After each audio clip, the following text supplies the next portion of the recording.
प्रभातखबर.com, विश्वास वही, रफ्तार नहीं। आजम खान विवादों से बचते बचते भी बोल गए विवादित बोल। यूपी की 2 सीटों पर हो रहे लोकसभा चुनाव में चुनावी सरगर्मियां तेज हो गई हैं। आजम खान के रामपुर लोकसभा सीट छोड़ने के बाद से हो रहे उपचुनाव में चुनाव प्रचार अब तेजी पकड़ने लगा है। 27 महीने जेल में रहने के बाद बाहर आए आजम खान भी धीरे धीरे अपनी पुरानी फॉर्म में लौट रहे हैं। रामपुर उपचुनाव में एक जनसभा को संबोधित करते हुए आजम खान ने अपनी जेल का हाल सुनाकर जेल में कटी एक रात की उजरत में समाजवादी पार्टी प्रत्याशी के लिए वोट मांगा।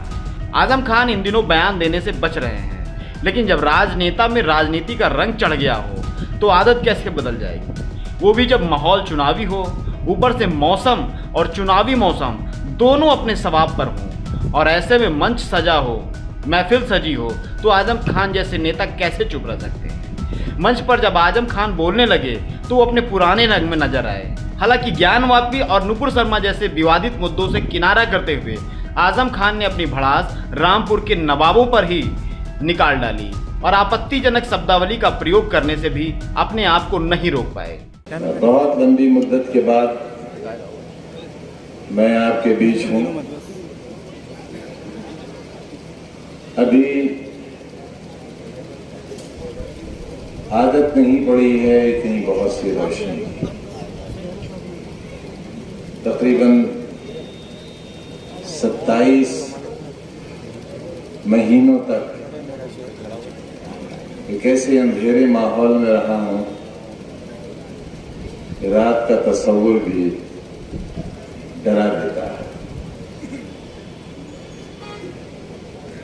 ये हिम्मत कहां से मिली और इतना लंबा अरसा आपसे जुदा होकर कैसे गुजरा। वो शख्स जो हर सुबह से रात तक सैकड़ों और हजारों लोगों के बीच रहता हो, उसको एक तन्हा कोठरी में बंद कर दिया जाए और इंसानों से बहुत दूर कर दिया जाए, उसके लिए हर लम्हा मौत से ज्यादा खतरनाक है। और अभी तो मैं जमानत पर हूं, बरी नहीं हुआ। मेरे ऊपर और मेरे अपनों पर सैकड़ों हजारों मुकदमे। मुर्गी चोरी का नहीं है, मुर्गी डकैती का मुकदमा है। जो दफात लगाई गई है वो डकैती की है, चोरी की नहीं है। हमारे मुखालिफ ने हमारा मेयार बहुत हल्का रखा। किताबों की चोरी, फर्नीचर की चोरी, अरे मुकदमा ही लिखवाना था तो कम से कम ताजमहल और कुतुब मीनार की चोरी का लिखवाते। अच्छा,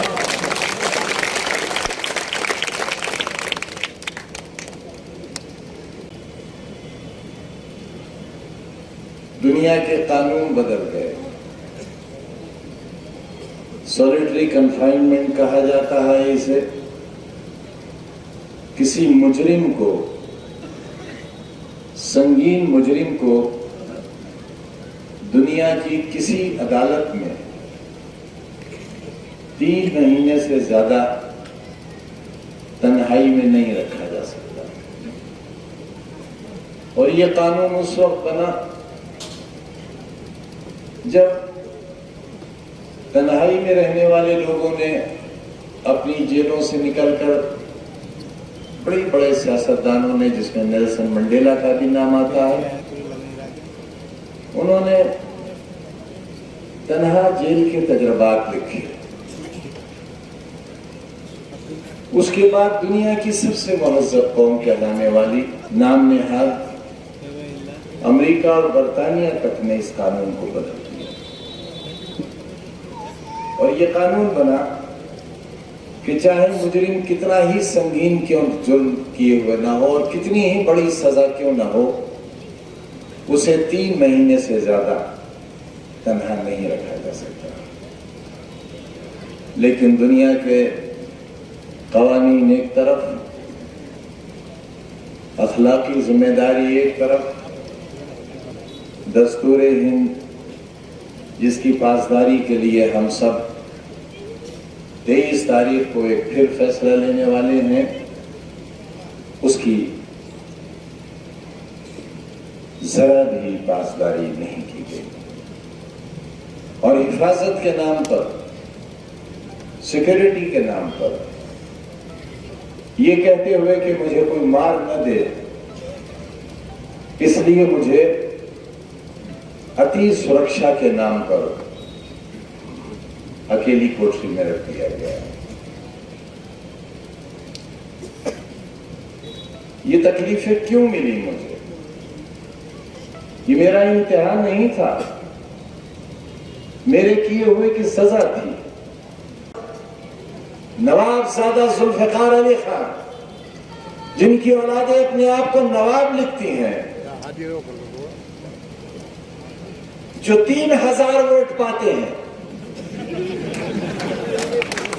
इससे ज्यादा तो रामपुर में हिजड़े होंगे जितना वोट उन्हें मिला है।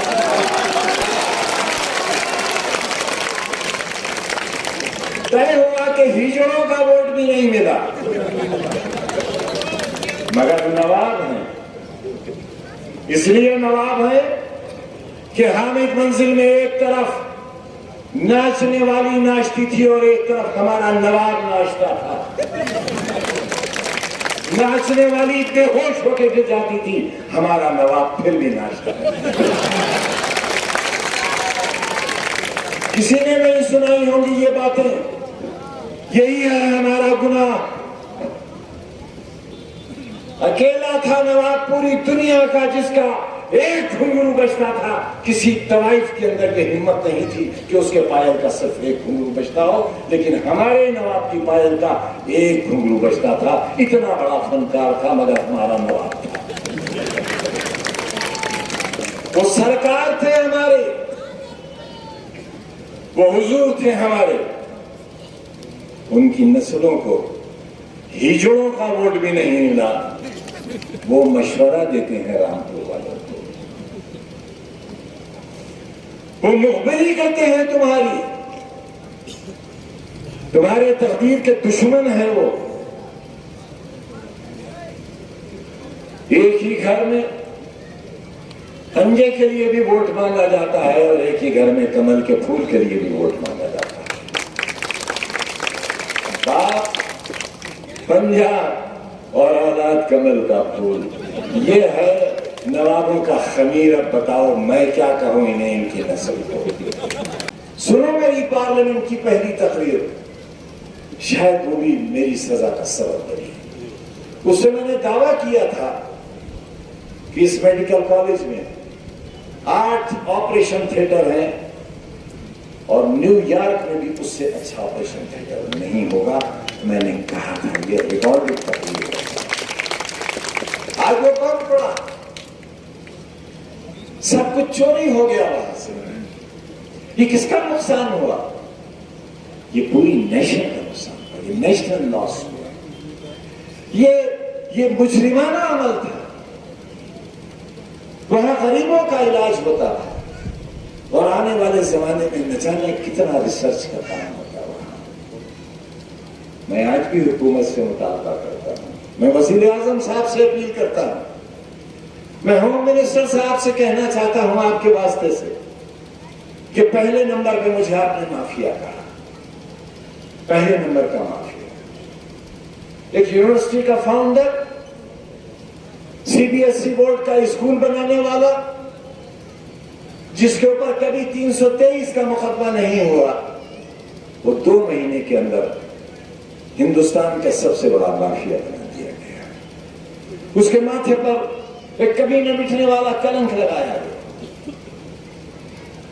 लेकिन हुक्म तो मालिक का था, जरिया सुप्रीम कोर्ट बनी और सुप्रीम कोर्ट के फैसलों ने मेरे चेहरे पर लगी हुई कालक के तमाम दाग धो दिए।